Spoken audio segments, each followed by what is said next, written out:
Good morning, students. We will continue with that example.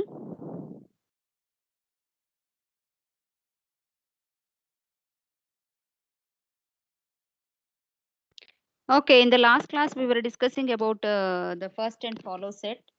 We will continue that. Students, is there any doubt in the first set? You can please see once and then get it clarified.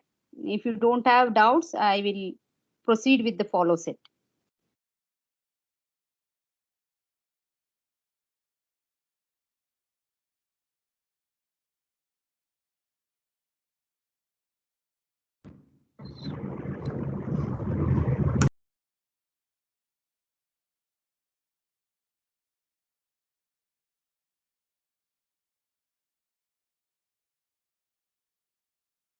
Still only 80 people are there. People are joining very late nowadays, so I don't know why.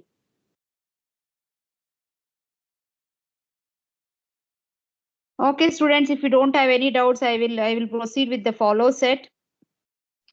Okay. Before I proceed with that, I will just show the rules once.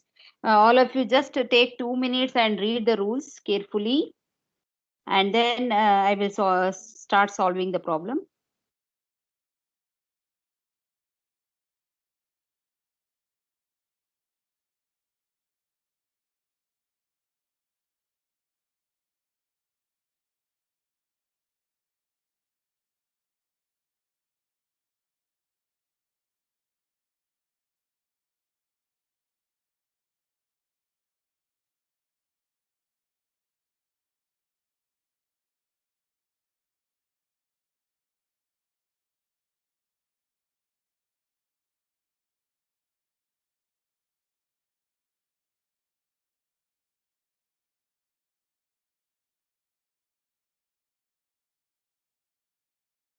Okay, we will proceed with this example.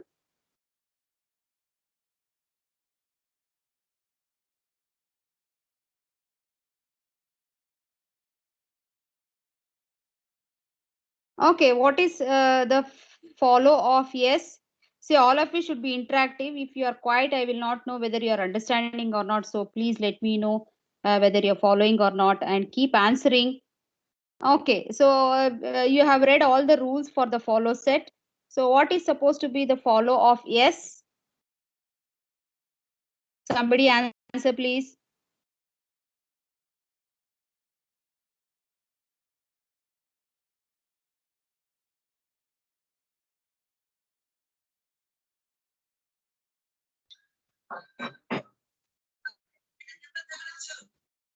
If you don't answer, then I will have to ask individually. I'll call out the names and then ask. Please answer. You know the rules, right? What is follow of S? S is the start symbol. D, B. That is okay. That is fine. It is also a start symbol I'm saying, right? If it is a start symbol, what you're supposed to do? UF. EOF. Yeah, correct. So I will first put the dollar. Okay, that is the EOF.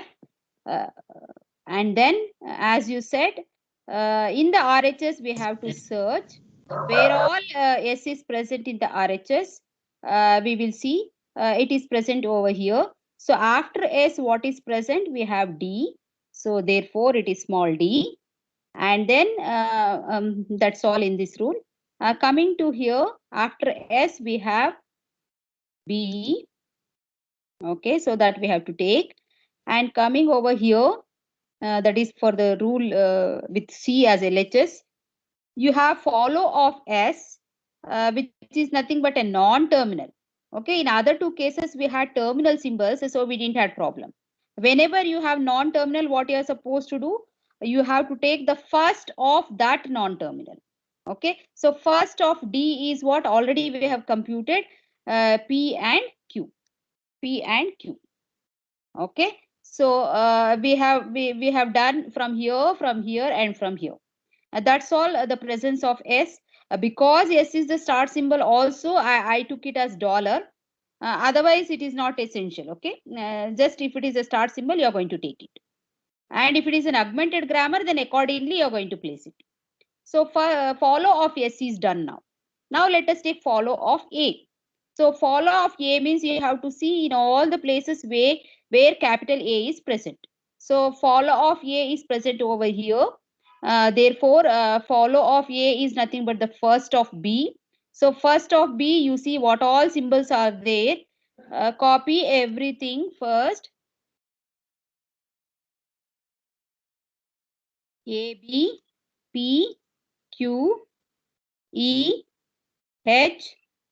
Okay, so whichever is not epsilon, I have handled now. But now if epsilon comes over here, if epsilon comes over here, what happens to follow of A, capital A? If the epsilon comes over here, what is follow of capital A? Please answer, students. B. Yeah, small b. Small b is already listed, so I don't have to list once again. So if it is some other symbol means I would have taken care. Now anyway, it is the same symbol and already we have listed, so no need to take. Okay, so that is done now. Coming to here once again, follow of A is what? First of S.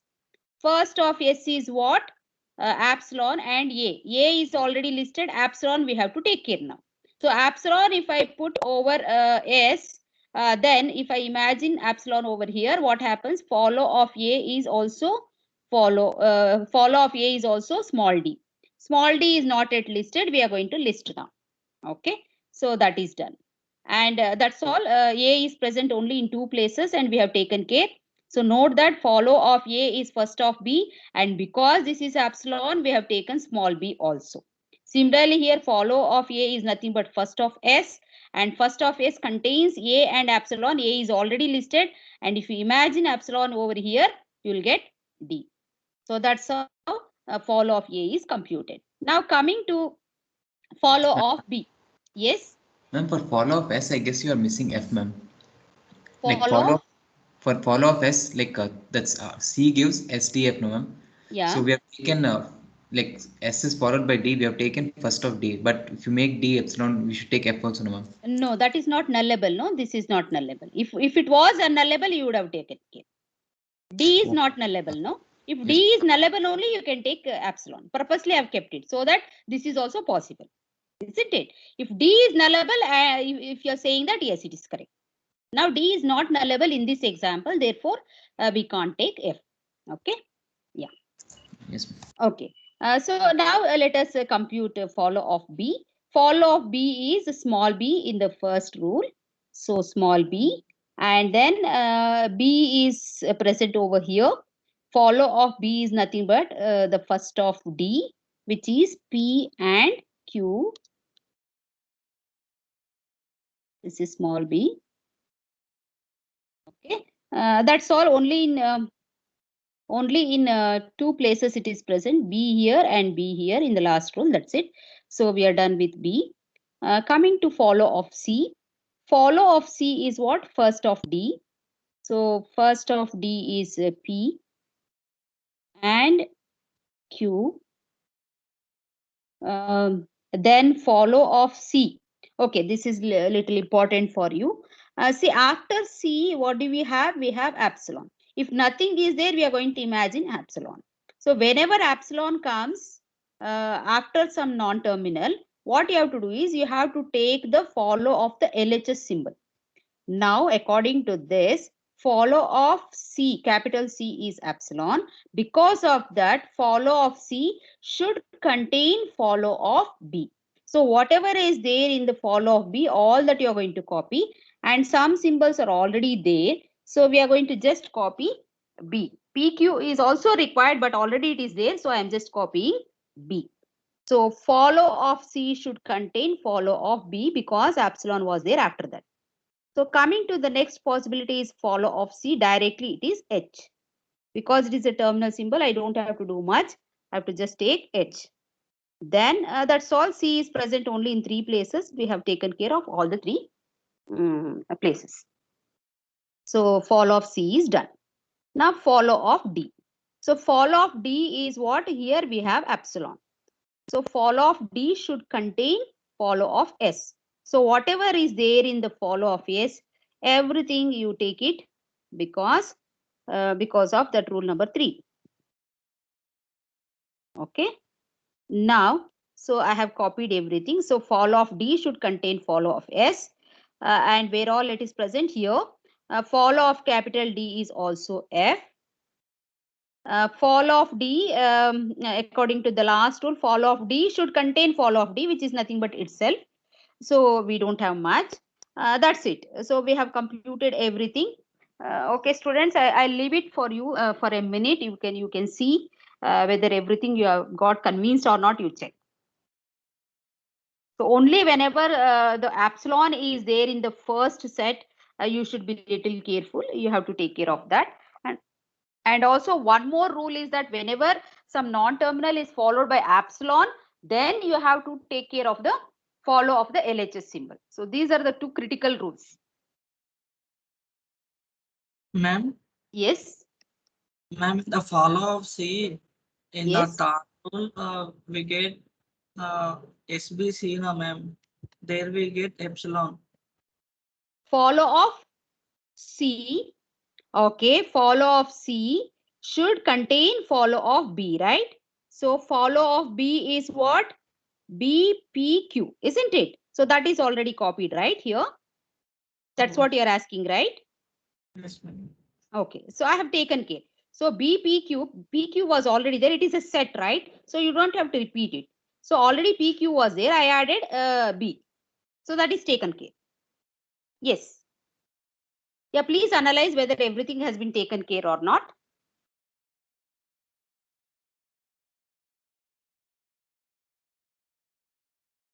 And also the importance of first and follow set, it is very much required to solve any parsing problems, not just the top down parsing, even for bottom up parsing also it is required. So you should spend enough time to understand, and you should also have patience, because you will have to do everything and you should not miss out anything. So when you are solving this, concentration is also required. Okay, if you don't have any doubts, maybe I can move on to the next example, students. This is also an example for finding the first and follow sets, and it is not very complex. It is simple only. So first list out all the variables that are nullable. Which are nullable?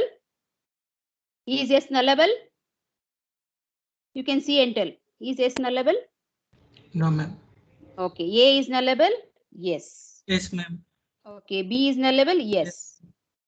Okay. So we are done with the nullability. Because it is nullable, I can also copy epsilon directly.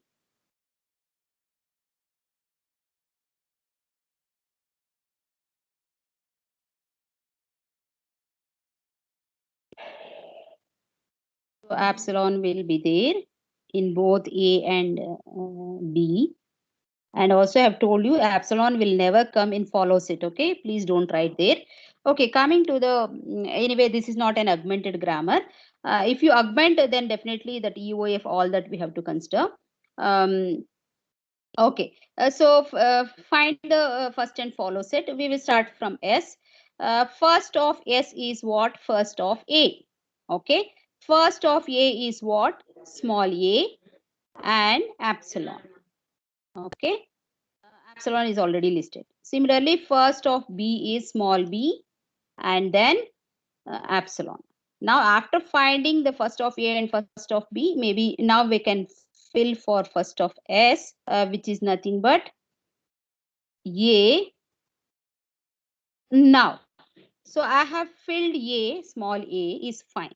Whenever I have epsilon in the first set of A, what I should do, I should imagine epsilon over here. Because it is epsilon, now the first of S is also what? Small c. Okay, so that's it. I think we have taken care. It's a very simple example. Then coming to the follow set, if I imagine S as a start symbol, I can straight away put dollar as the follow symbol. Or if we augment, then accordingly it will come. And then follow of yes here in the rule number, that is rule 4, fourth rule, it is there. Follow of yes should contain follow of B. So we will compute follow of B and come back. Okay, so do you see that dependency? Follow of B is depending on follow of S, and follow of S is depending on what? Follow of B. So that is the mutual dependency they have. Okay, we will fill it. Before that, we will fill the follow of A. Follow of A is what? Small c. And here we have, but follow of A should contain follow of A. It does not make sense. So that's it. Coming to now follow of B should contain follow of S. Definitely I can paste this dollar because of the EOF. And then follow of B is what here? Follow of B is what? First of S. First of S is what? Small a, small c. Okay. So follow of B is first of S and we have filled that. And now we can fill back. Here follow of S should contain follow of B. So I fill here small a, small c. And follow of B should contain follow of S. That is also satisfied now. Even though they are mutually dependent on each other, but we can fill it. Okay, so that's it for this example. First and follow sets we can find like this. Any doubts in this also you can ask, otherwise I'll move on to the next topic. Anyways, as we proceed with the examples of parsing, there only this is one of the step. So for every example, we will be computing the first and follow sets. So more examples will be covered along with the top-down parsing or bottom-up parsing. Okay. So now I will proceed with How the first yes. thing Yes. follow of S is follow of B, no ma'am. Follow of S is should contain follow of B. Yeah. If follow of B is Follow of B here is epsilon. No, that is why follow of B also should contain follow of S. Okay, I will slide show and show maybe. Okay. Okay, I'm not finding the tools. 1 second.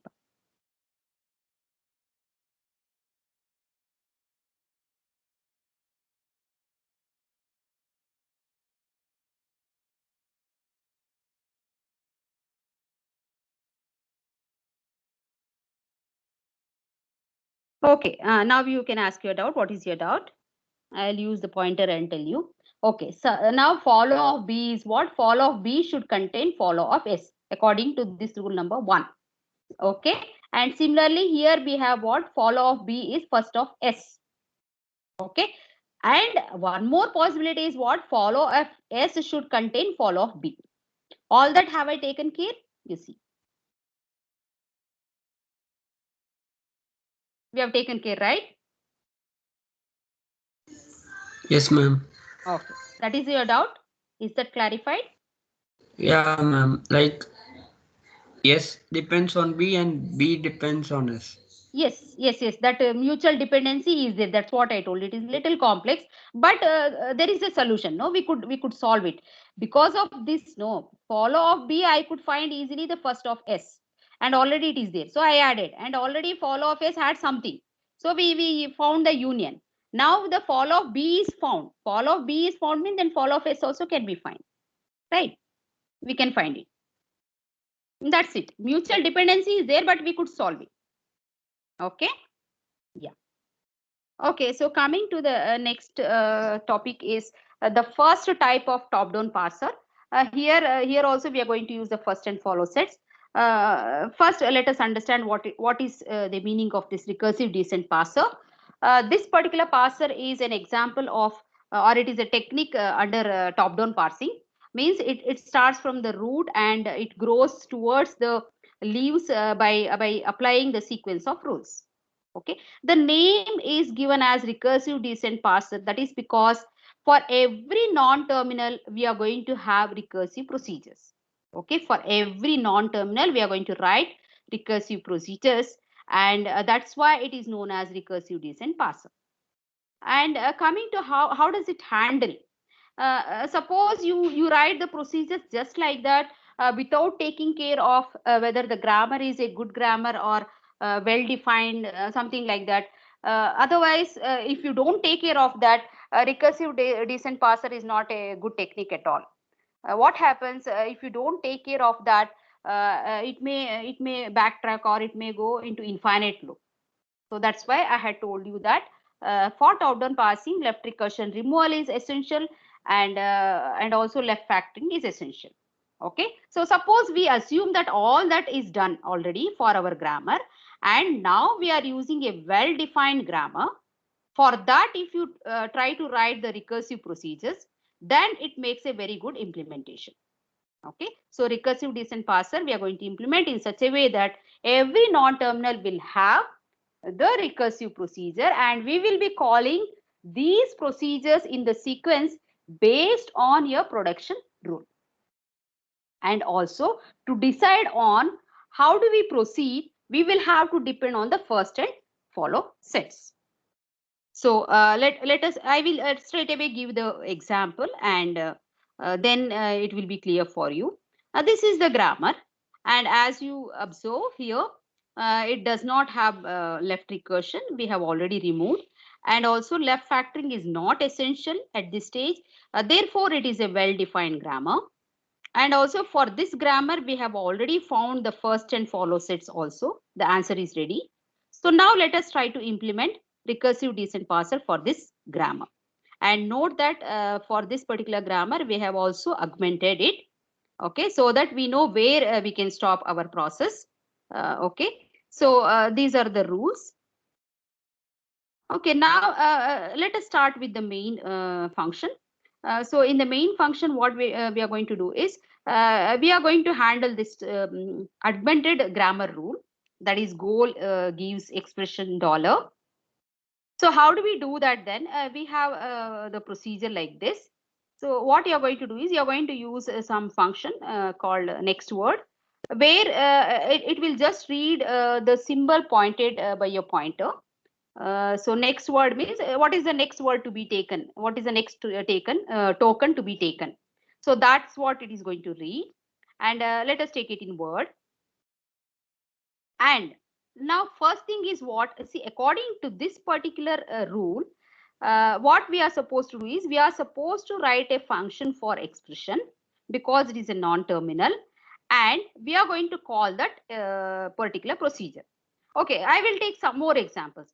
Suppose I use rule number 0. What I do is I call the function e, and then by the end of my function I should encounter dollar. That is what is my expectation.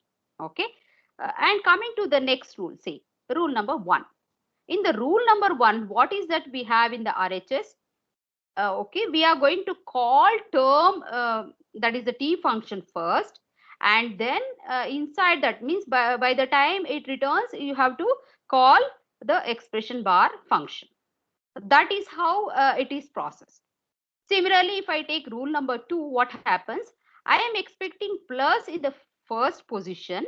So I read that, and then I go to the next location by calling the next word function, and I read this.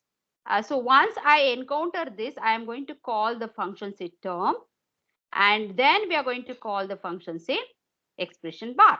Similarly, for the other option also, first I will encounter minus, then I will call the function term, then I will call the function say expression bar, and so on. Of course, here handling epsilon is also, again, it is a little complex. But now at this stage, it should not be complex because our first and follow sets are ready. So let us proceed with this now from the main. From the main means we are going to start with our augmented grammar rule. So we are going to read that, and first thing is we are going to call the expression function, say e function.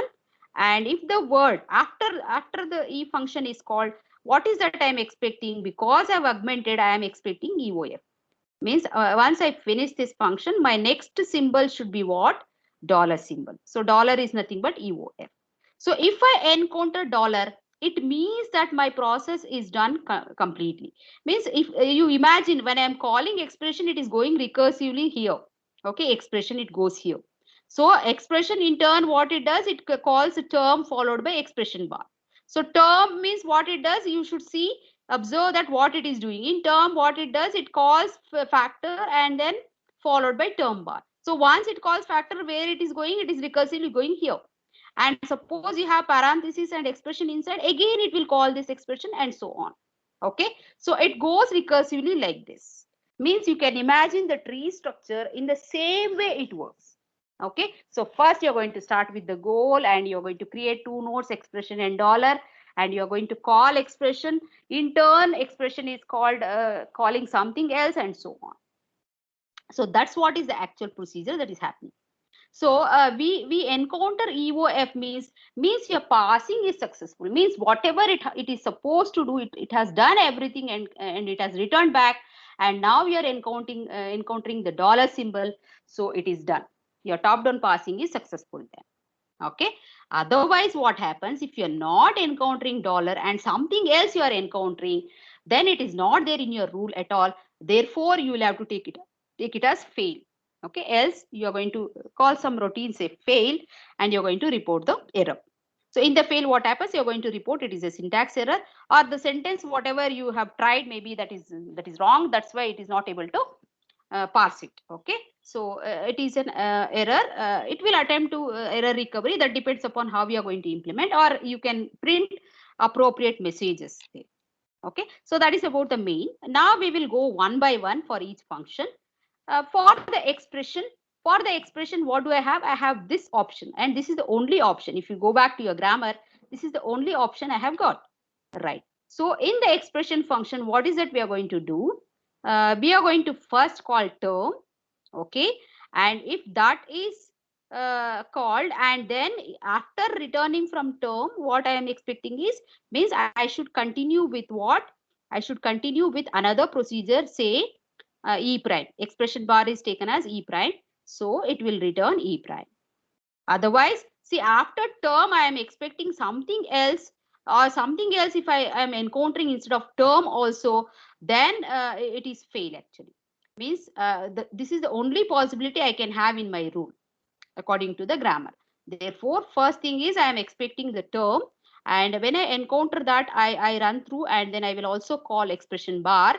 If that is not the case, then it goes to fail once again, because you don't have other choices. Okay, this is simple because it has only the non-terminals, and all these are again recursive functions only. Now coming to the next one is E prime. This E prime, if you remember why we have got this E dash, because we removed left recursion, we introduced this new variable. Okay, so I just call it as artificial variables because it was not there in the original grammar, but to make it well-defined grammar, what we have done is we have made this change. Therefore, all these artificial variables will create problem. The one problem is that they have the epsilon, and the other problem is that how do you handle all the possibilities? Okay, so now let us start from here. So we need the first and follows it also. So E prime is the function now. We have three possibilities, possibility 1, 2, and 3. The third one will handle later. First and second we will see. Means in the first and second, what do we have? We have plus or minus in the leftmost position in the RHS, right? Means when I am reading the word, the current word points to what? I should be pointing at plus or minus. Suppose I point at plus, what is that I am doing after that? I read the next word and I am expecting what? Term function. After that, what I am expecting is expression bar. Similarly, in the other option also, what is that we have?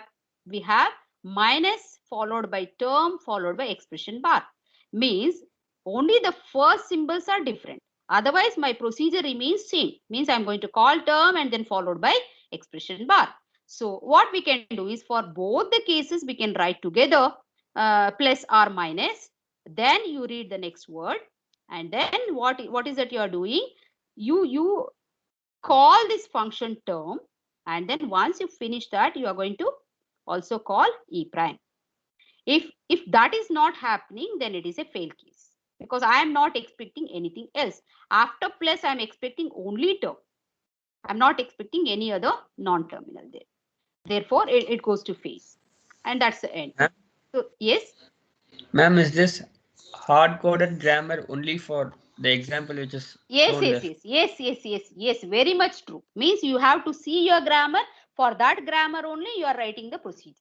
It But is like we cannot handwritten. write functions for every possible grammar, no, ma'am. Yeah. You can try, but see, whenever you do the parsing, no, you will not take the entire thing, right? Isn't it? It becomes very complex. So what you have to do is, for the given grammar only you are going to solve. Always it is for this particular chapter, no, it is like that.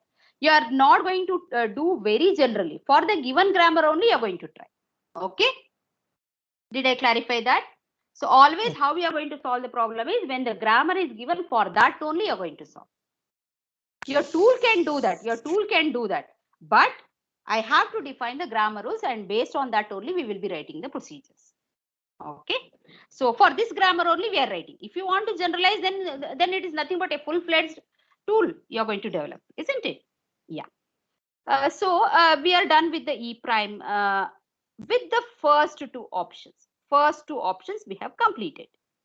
Now, so the importance of first symbol you understood maybe now. Plus and minus is in the leftmost location, and that's why we have called this procedure. So let me know when I cross the limit, time limit, you please tell me. And then, okay, these two things we handle. For handling the third case, it is little challenging because it is epsilon.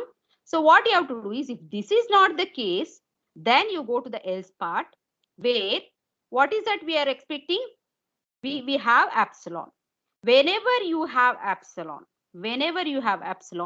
you should make use of the follow set. Follow of what? Follow of E dash. I will repeat.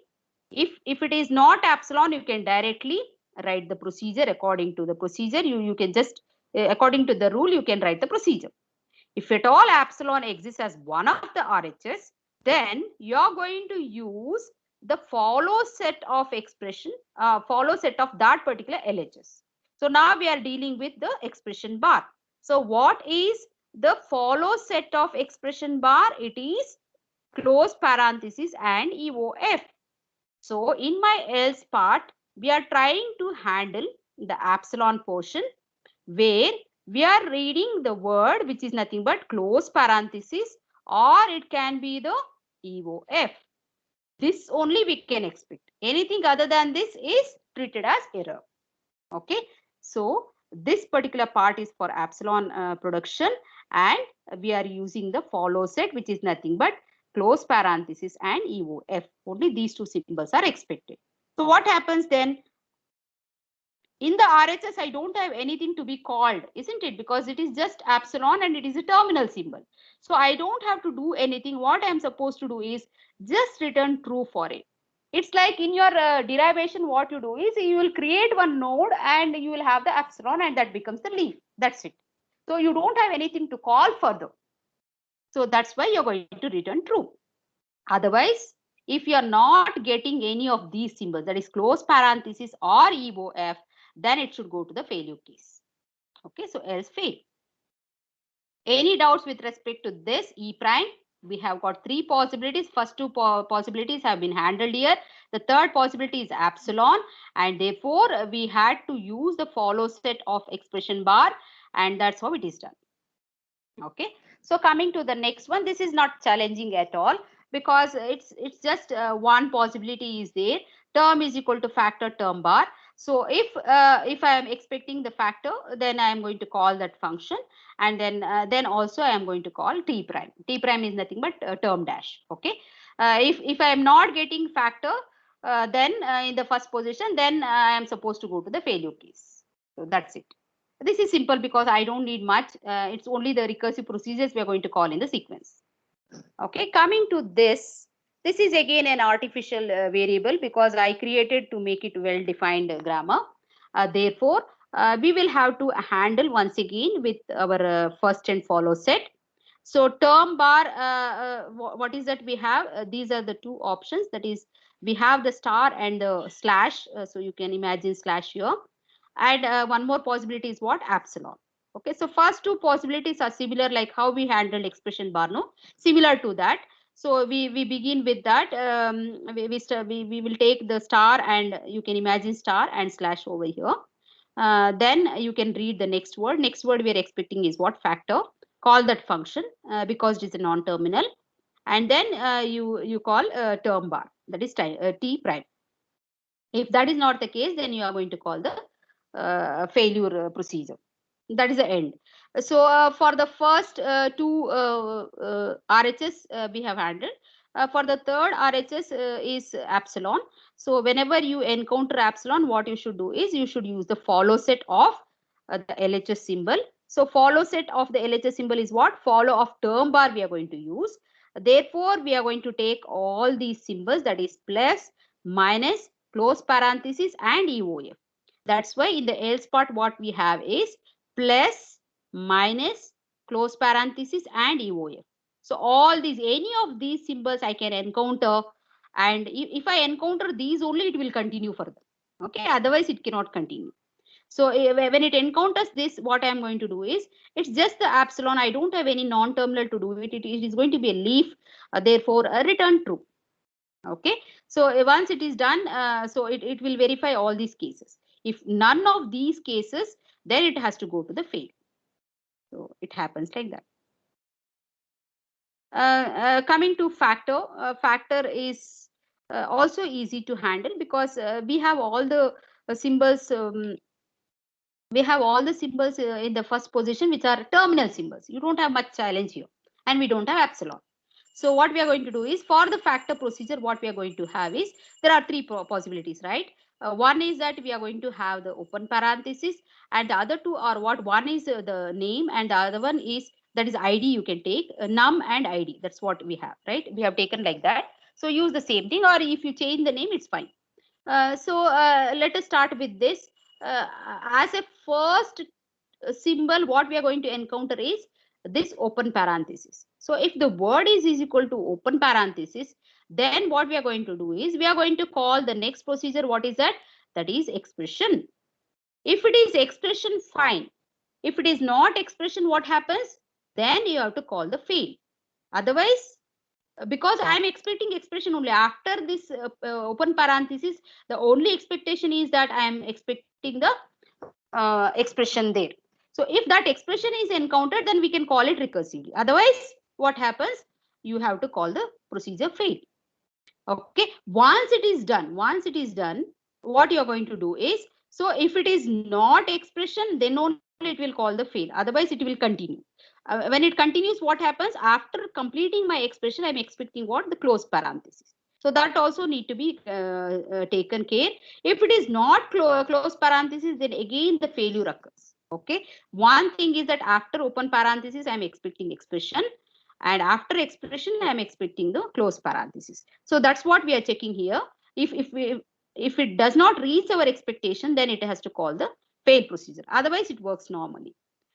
So after finishing each, then you will have to call the next word. This is a procedure to proceed further. Your pointer should move towards the right. So that's why we are using the next word. It will point to the next, and so on. Okay. So if this happens, then it will return true. So that is for handling the first possibility, that is expression within the parenthesis. Coming to the next possibilities are both num and ID, both are similar actually, because they are also terminal symbols, and there is no recursive procedure required in the RHS. It is just a terminal symbol which will be the leaf node. Therefore, what we do here is we will have to just call and you have to return. Means you have to just read that and you have to return.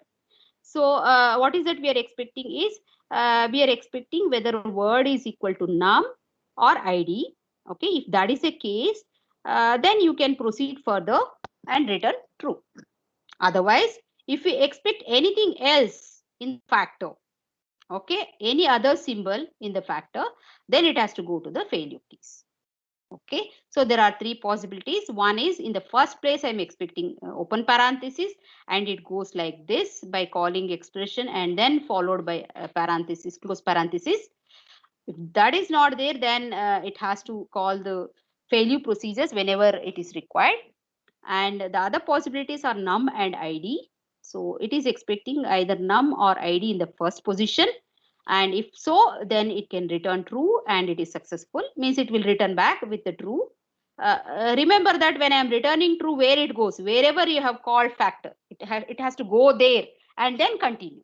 Okay. So if you go back somewhere, it would have called this factor. See here we have called factor, isn't it? So factor means when you return true here, it comes back here and then it will continue with term bar.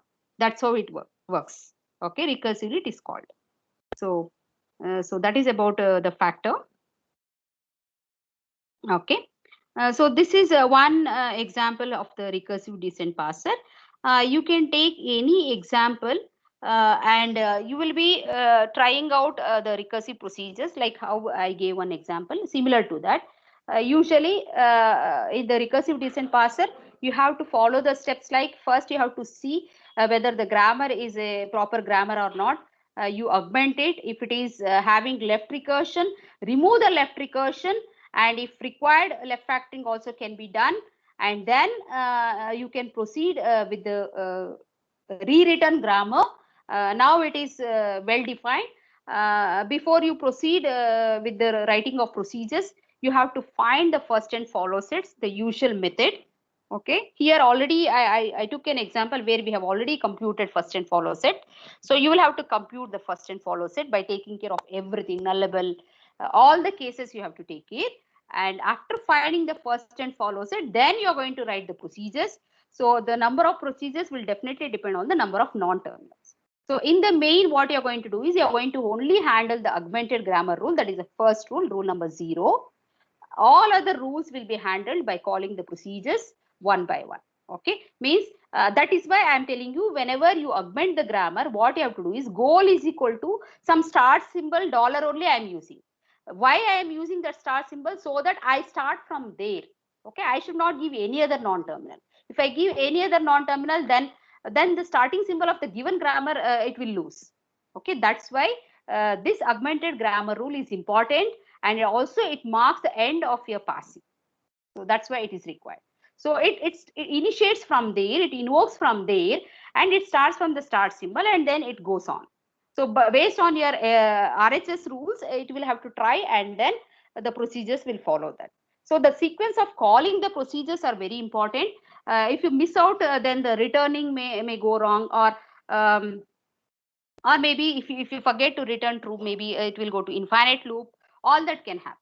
Okay, now maybe you can realize why the left recursion will create problem. We are dealing with the leftmost derivation, and also if we have the left recursion, what happens? It will go initially only. Suppose I had e is equal to e plus t. Just imagine, I will call e and it will go forever. Okay, it will not terminate and come back. So that's the problem. That's why what we did is we converted the grammar into a well-defined grammar, because we were using the leftmost derivation.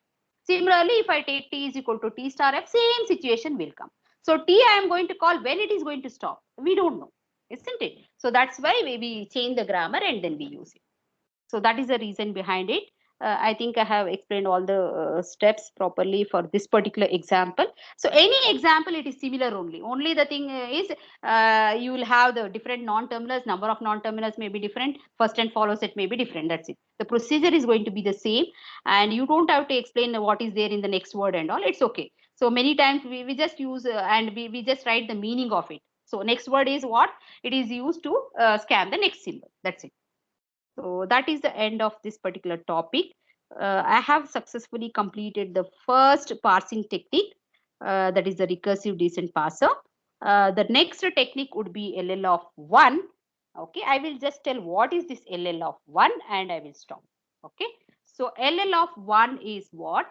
I think I have mentioned, I don't remember whether I have mentioned or not.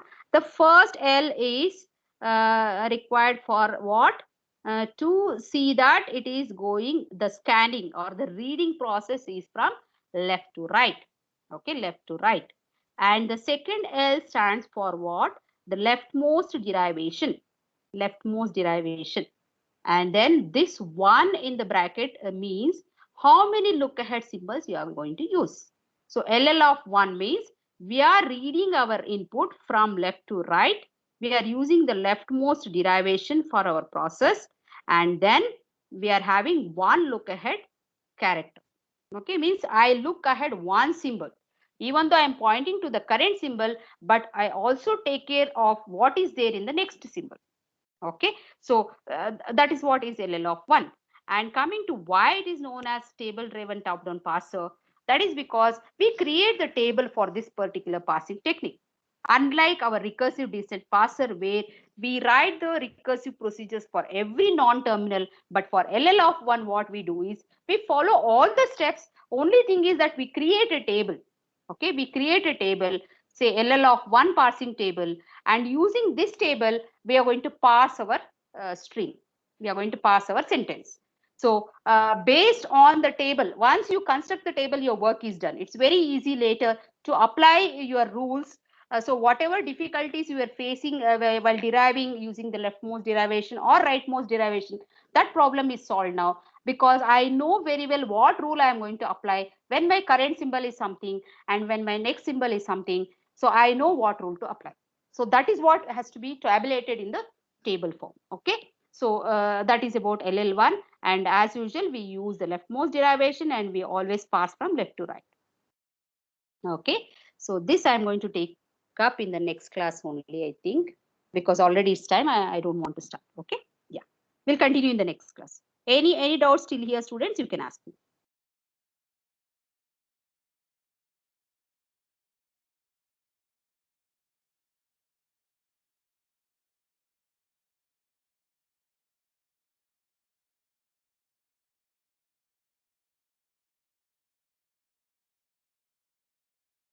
Total strength is only 120. I don't think so. It's 120. The strength is more than that, right? Nowadays, people are not attending, is it?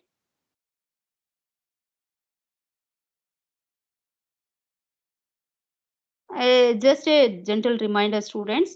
Tomorrow you have the lab evaluation 1, okay, in the first slot.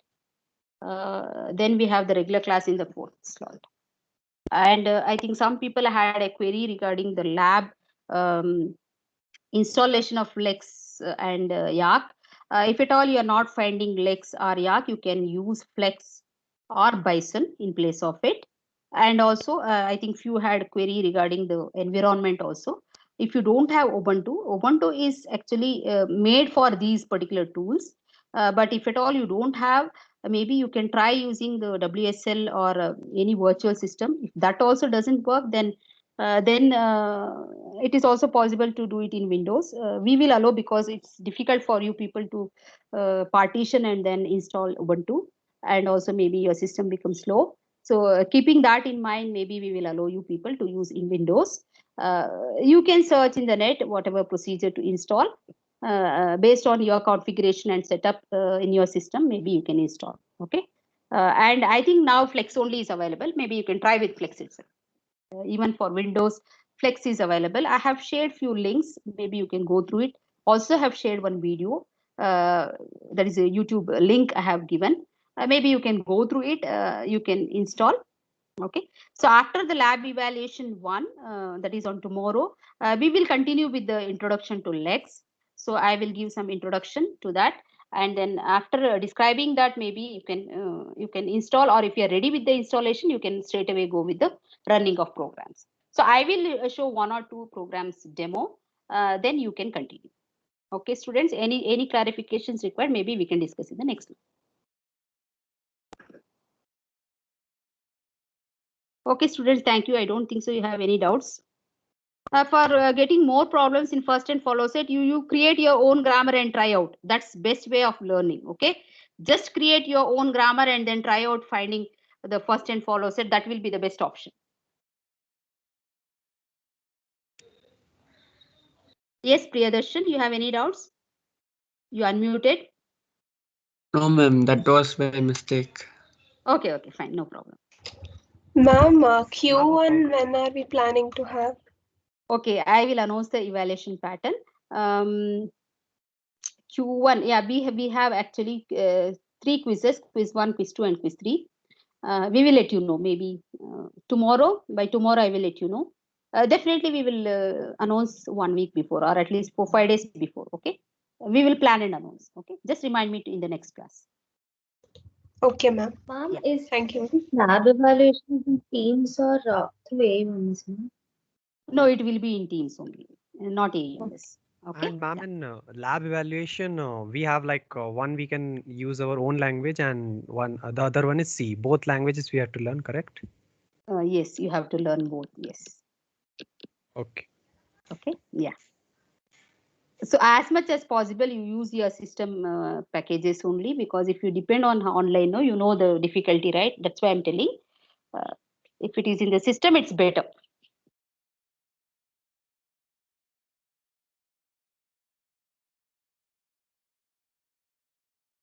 The weightage for tomorrow's lab evaluation is 15. Okay, 15. Thank you, students.